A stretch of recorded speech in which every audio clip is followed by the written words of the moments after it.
नमस्कार. इंद्रधनुष्याच्या या भागात आपलं हार्दिक स्वागत. आज आपल्या भेटीला कामगार चळवळीतले अग्रणी, गेली 38 वर्ष झालं बँक ऑफ महाराष्ट्रामध्ये नोकरी करणारे आणि AIBEA या संघटनेचे मराठवाडा व सोलापूर विभागात जो आहे त्याचे उपाध्यक्ष आणि ऑल इंडिया संघटनेमध्ये कार्यकारिणी सदस्य म्हणून कार्यरत असलेले कॉम्रेड उत्तम होळीकर हे भेटायला आलेत. त्यांच्याशी आपण आज संवाद साधणार आहोत. आपण सगळीकडे पाहतो, एक काळ असा होता, कामगार एकजुटीचा विजय असो ह्या घोषणा दिल्या जायच्या आणि दिसायचे कामगार एकत्र आहेत. पण आता दिवसेंदिवस कामगारांची संख्या कमी होती आहे, कामगारामधली एकजूट कमी होती आहे, कामगारांचं भविष्य धोक्यात आहे. हे सगळे विषय आपण थेट त्यांच्याशी चर्चिणार आहोत. नमस्कार. उत्तमजी, मी जो असं उल्लेख केला, एक काळ असा होता महाराष्ट्रात नाही देशातच किंवा खरं म्हणजे जगात सगळीकडेच कामगार संघटनेचा एक दबदबा होता. कामगार एकत्र असायचे, मालकाच्या मनात धडकी भरायची. कामगार एकत्र आल्यावर हा संप किती दिवस चालेल, काय होईल, भीती वाटायची. तो जो काळ होता तो कसा होता आणि आता दिवसेंदिवस कामगार कमी होत आहेत, कामगार संघटनांची शक्ती कमी होत आहे, त्यात अनेक जण घुसले, त्यात फाटाफूट झाली, अनेक कारणं आहेत. हा जो प्रवास आहे ना, ह्याची काय कारणं आहेत ही सांगा.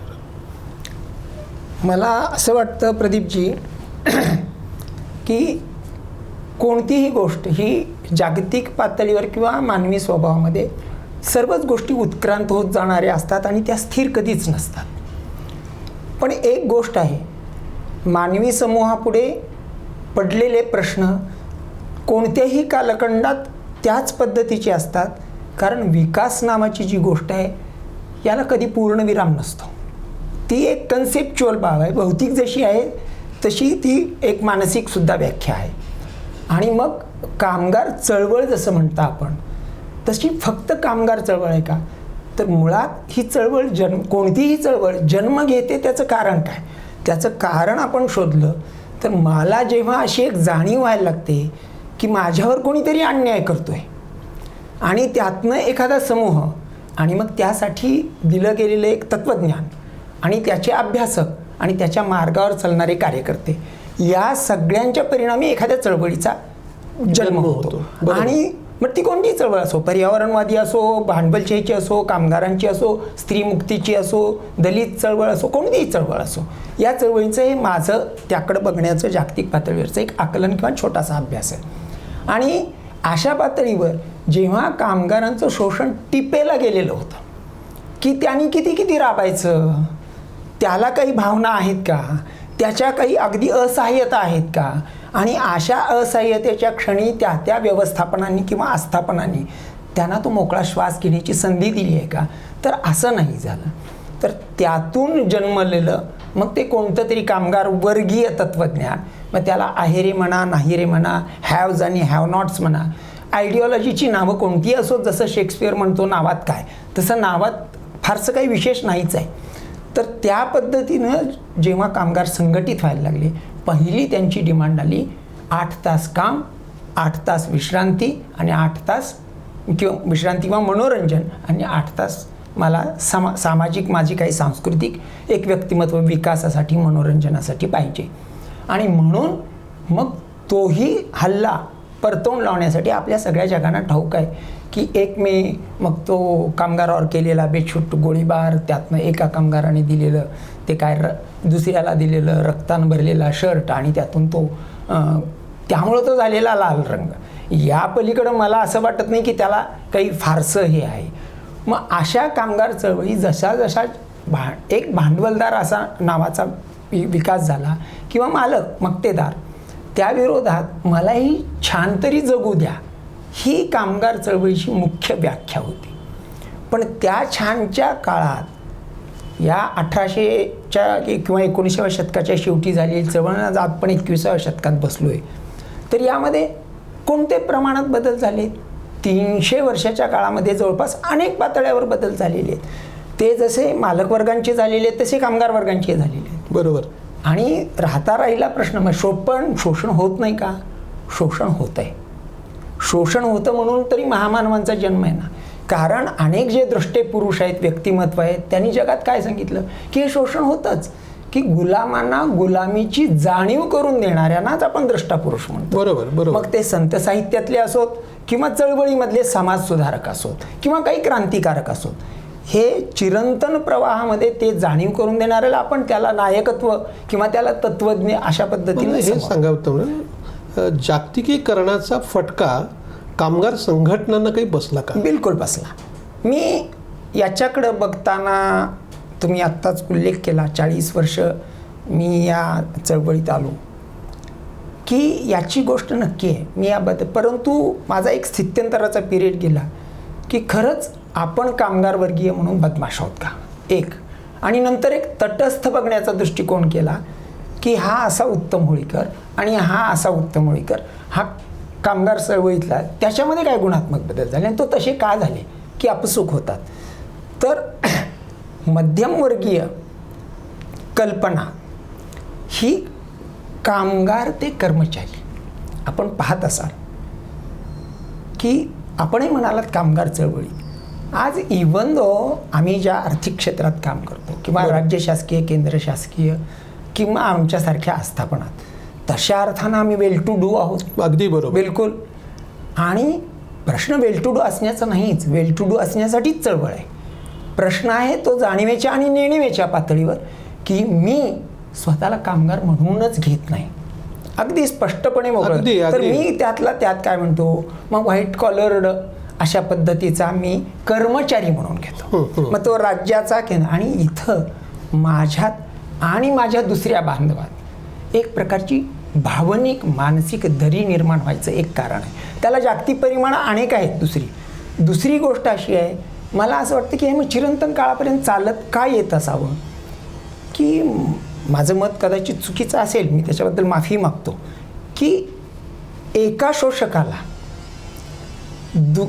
दिलासा कधी मिळतो त्या शोषिताला, तुम्ही माझं रक्त पिताय ह्याचा मला राग असतो, परंतु मला कोणाचं तरी रक्त तुम्ही पिण्यासाठी उपलब्ध करून दिलं, तर एक मानवी मन, आपण असं म्हणतो ना, जन्मताच विकृत असतं, ते संस्कारातनं आपण संस्कारित करतो. बरोबर. तर त्यावेळेसचं जे गणित आहे, आणि ह्याचं छोटंसं उदाहरण मी तुम्हाला देतो.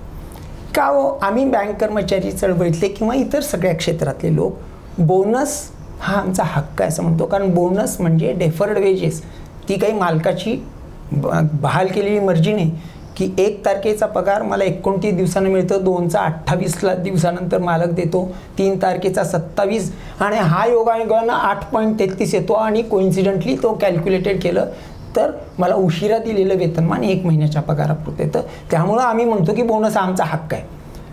पण मला सांगा, माझ्याकडे ज्या मेड्स आहेत घरात, आज आम्ही बऱ्यापैकी सुस्थितीत आहोत, त्यांना आम्ही बोनस देतो का? देत नाही. मग ही जी जाणीव आहे, ती माझ्या घरी काम करणारी एक माझी भगिनी मोलकरीण म्हणा, काही म्हणा, ती एक कामगार आहे, तिचं आणि माझं नातं हे वर्गीय राहिलं आहे का? नाही राहिलं. तर मी तिथं एक प्रकारचा अप्रत्यक्ष भांडवलदारच आहे. ती मला साहेब म्हणते, भाऊ, काका, मी तिला ताई म्हणत नाही. म्हणजे हा जो संवाद गेला, की आपल्याला आठवत असेल प्रदीपजी, की आपणही माझ्यापेक्षा 2-1 वर्षानं लहान आहात, तो अवघड विषयानं टीकेचा पण होऊ शकेल, की 68-69च्या काळामध्ये रिप्लेसमेंटचा विचार असा 2.5% गाजलेला होता, आणि त्यावर रावसाहेब कसबेंना काय काय परिस्थितीला तोंड द्यावं लागलं तिकडे जात नाही. पण मला सांगा, हा रिप्लेसमेंटचाच प्रवास माणसाचा चालू आहे, त्याला कामगार चळवळ किंवा आणखी कोणती तरी चळवळी अपवादात्मक कशी असेल? खरं आहे. असं माझं. दुसरा एक मुद्दा, की आपल्याकडे असं म्हणतात की कामगार चळवळीला जो मेजर फटका बसला, दत्ता सामंतांनी मुंबईत गिरणी कामगारांचा संप जो रेटला, जो वर्ष, सव्वा वर्ष, आणि त्यातनं तिथल्या सगळ्या गिरणी मालकांनी सगळ्या गिरण्या शिफ्ट केल्या, तो एक मोठा सेटबॅक बसला होता का कामगार चळवळीला? अतिशय योग्य प्रश्न विचारला, की कामगार चळवळीत तसं पाहता जागतिक पातळीवर त्याला कम्युनिस्ट डावे असं म्हटलं जातं. आणि एक गोष्ट, साधी गोष्ट आहे, की कोणतीही संघटना उभी राहते ती पगारमान म्हणजे पैशासाठीच उभी राहते, आणि कोणताही मालक पैसा हे शेवटी राजकारण्या लोकांच्याच किंवा त्यांच्या भूमिकावर ठरतो, जे आपण निवडून दिलेले प्रतिनिधी असतात किंवा कुठं हुकुमशाह असतील त्यांच्या मनमार्जीवर ठरतं. म्हणून अर्थकारण आणि राजकारण तसं वेगळं करता येत नाही. परंतु कामगार जेव्हा या अर्थकारणात आणि राजकारणात वेगळं करायला लागला किंवा तशा शक्ती उभ्या केल्या, की काय झालं, दत्ता सामंतांचा उदय जर आपण पाहिला, जो जागतिक पातळीवरचा मला असं संप वाटेल की अद्याप वापस घेतला गेलेला नाही. बरोबर. परंतु आम्हाला एक शिकवलं गेलं, आम्ही त्यांना भीष्माचार्य म्हणतो, सुरेश धोपेश्वरकर, बँक कर्मचारी चळवळीचे, त्यांनी एक फार चांगली गोष्ट सांगितली होती. मालकांना हवा असतो तेव्हा कामगारांनी संप करायचा नसतो. कधी कधी मालक वर्गच तो संप घडवून आणण्यासाठी एखाद्याला डावलून त्यांच्यातल्याच दुसऱ्याला पुढे करतो आणि कामगाराच्या झुंडी मग 1000 रुपयाची याच्या पाठीमागे गेले तर वाढ मिळते, त्याच्या पाठीमागे गेलं तर 10,000ची मिळते. यालाच मी वर्गीय जाणीव म्हणतो की चिरंतन टिकाऊ काय. कारण गिरणी कामगारांच्या संपाचं अवलोकन सगळ्या जगाला माहिती आहे. मुंबईसारख्या ठिकाणच्या तेवढ्या शेकडो एकर जमिनी आणि जेव्हा वस्त्रोद्योग आणि टेक्स्टाईल उद्योग अशात आलेला होता, त्यावेळेस त्यातनं येणारे रिटर्न्सच्या बदल्यामध्ये ते भूखंड विकून किंवा आजच्या भाषेमध्ये सोफिस्टिकेटेड विकसित करून जो मिळणारा फायदा होता. म्हणून तो कामगार वर्गाने घडवलेला संप होता. आणि आपल्याला आठवत असेल, तिथून खरी पिछेहाट झाली आणि मग कामगार चळवळ मोडीत निघाली, जी अर्थकारणाकडे कसली. दुसरा एक मुद्दा म्हणजे सगळीकडेच मांडला जातो आणि आपल्याकडे भारतामध्ये असं म्हटलं जातं, कामगार चळवळ ही फक्त कामगाराचं हित बघते. म्हणजे एखादा उद्योग असेल तर त्याचा एकात्म विचार करायला पाहिजे की तो उद्योग जर वाचला तर कामगार वाचेल. आता हा तत्त्वज्ञानाचा फरक आहे का? म्हणजे काही संघटना असं म्हणतात की आम्ही उद्योग एकूण नीट चालला पाहिजे अशी भूमिका मांडतो. तर काय असायला पाहिजे आपल्याला वाटतं? मला असं वाटतं की आपण अतिशय योग्य प्रश्न विचारलात. हे साधं नैसर्गिक तत्त्वज्ञान आहे. मला वाटत नाही की याच्यामध्ये ब्ल्यू कॉलर्ड असोत किंवा व्हाईट कॉलर्ड असोत, तथाकथित पदवीधर असोत किंवा तथाकथित निरक्षर लोक असोत, पण एक विजडम, शहाणपण हे प्रत्येकामध्ये निसर्गानं दिलेली देण आहे. त्याच्यामध्ये माझा उद्योग टिकला तरच माझी नोकरी आहे, म्हणजे माझी भाकरी आहे. मला वाटत नाही हे शहाणपण कोणी शिकवायची गरज आहे. पण माणसाचं मन जे बहकवलं जातं आणि त्यातल्यात एक झुंडीचं मानसशास्त्र असतं, त्यातूनच हा प्रश्न निर्माण होतो. माझा उद्योगच नाही टिकला तर मग उद्या माझी बँक नाही टिकली तर आत्ता ज्याचा तुम्ही उल्लेख केलात की 20 वर्ष 25 वर्ष मी याच्यात, मला तेही करता येणार नाही, हेही करता येणार नाही, दुसरं काही करता येणार नाही. म्हणून उद्योग हा टिकायलाच पाहिजे. तो अतिशय महत्त्वाची गोष्ट आहे.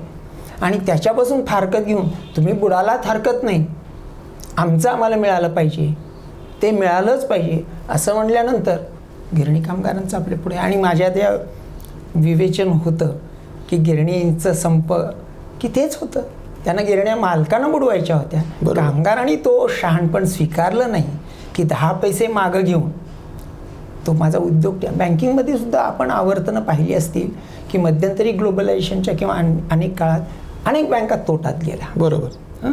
त्यावेळेस कामगार संघटनांनी माझ्या अतिशय जबाबदारीनं भूमिका घेतल्या, अतिशय जबाबदारीनं, की आम्ही रिकव्हरी करतो, आम्ही डिपॉझिट आणतो, आम्ही बँकाच्या बाहेर जाऊन काम करतो, आम्ही टॅली करतो, पहिल्यांदा आमचा उद्योग टिकवतो. अगदी तो प्रॉफिट करूया. मग भांडण होईल तो प्रॉफिटमधला किती टक्के तुम्ही मला देणार, आणि ते बट नॅचरल आहे, विश्व आहे तोपर्यंत हे मतभेद चालू राहणार. आणि असं नाही. आता दुसरा एक तर मुळात काय होतं आहे की ह्या ज्या सगळ्या चळवळी आहेत ना, म्हणजे आता गेल्या काही वर्षापासून सगळीकडे भरती प्रक्रिया जी आहे ती कंत्राटी पद्धतीची आहे.